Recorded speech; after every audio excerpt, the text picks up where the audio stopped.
ब्राह्मीं च वैष्णवीं भद्रां षड्भुजां च चतुर्मुखां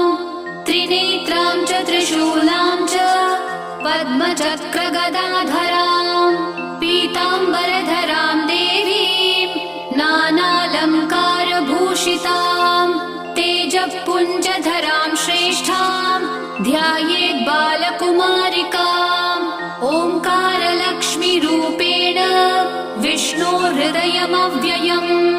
विष्णुमानन्दमध्यस्थम् ह्रीङ्कारबीजरूपिणी ॐ क्लीं अमृतानन्दभद्रे सत्य आनन्ददायिनी ॐ श्रीं दैत्यभक्षरदां शक्तिमालिनि शत्रुमर्दिनी तेजःप्रकाशिनी देवी वरदा शुभकारिणी ब्राह्मी